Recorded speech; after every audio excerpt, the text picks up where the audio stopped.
34 points on the board. We've never had that many points in the opening half of footy dating back to 1908. So you can't say, Gal and Cam, that we haven't been entertained as we have a look at our halftime highlights brought to you by the Kia Tasman. It's been helter-skelter rugby league. Well, right from the kickoff, hasn't it, Brace? There was a penalty, and then a 6 again, ball from the referee, and then the Broncos just went bang, bang, bang. And there's Dean Mariner out wide. He scored the first try. He nearly tiptoed over the dead ball line. Harry Grant actually went to the referee and said, "Sir, he went out." That was like the second fastest try in rugby league grand final history. So great start for the Bronx. The Storm, well, as soon as they got their opportunity, they found a little bit of a weakness down that left-hand side of the Broncos. So they went out there, and once again, as soon as they scored that first try, they said, well, let's go there again. It worked last time, and that time a kick from Jerome Hughes for Katoa. Yeah, it was on the back of the Broncos discipline. They're just giving the Storm field position through penalties. And Jerome Hughes, family, Eli Katoa, what a game he's had. He's run the ball hard, thrown some fantastic balls out wide. Got the Storm in front by 10 points there. And have a go at this. Reece Walsh sees 2 Storm players on the deck.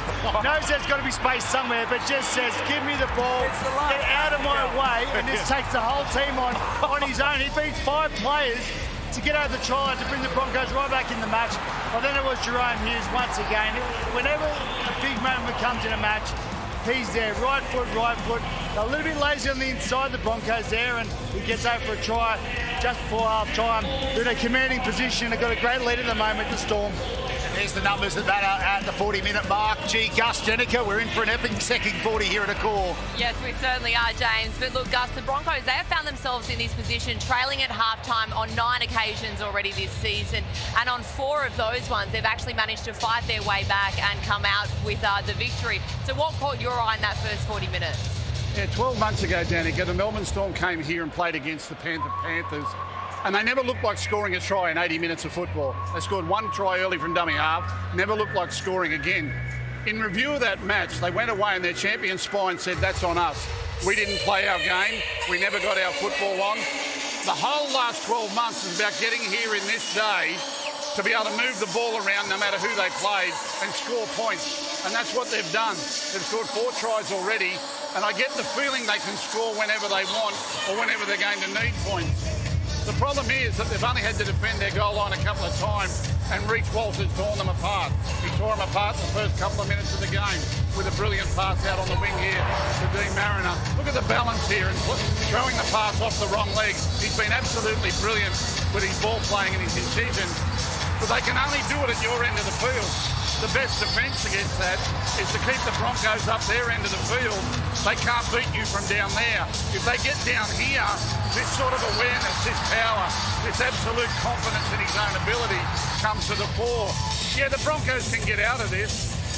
The other thing about the Melbourne Storm is they haven't put 2 halves of good football together all year. They've had some stunning first halves and some really poor second halves.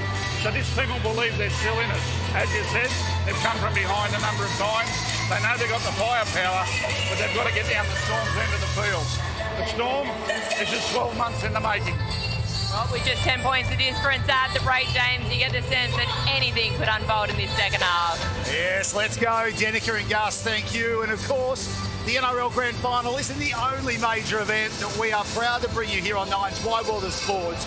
In just under a month, join us for all the glitz, the glamour, the fashion and fun of the Melbourne Cup. Every day, every race, live and free right here on 9 and 9 Now. Then, it's 9 Summer of Tennis, back bigger and better than ever before. Headlined by the Australian Open, coming this January. The best on the court arriving down under to fight it out for the first Grand Slam of 2026. And to the heat of Melbourne Park, to the ice cold of Milano Cortina, we cannot wait to present the Olympic Winter Games. Join us for 17 unforgettable days of skill and artistry at Milano Cortina 2026. Nine's Wide World of Sports, your home of the Olympics. Up next, will it be the Storm?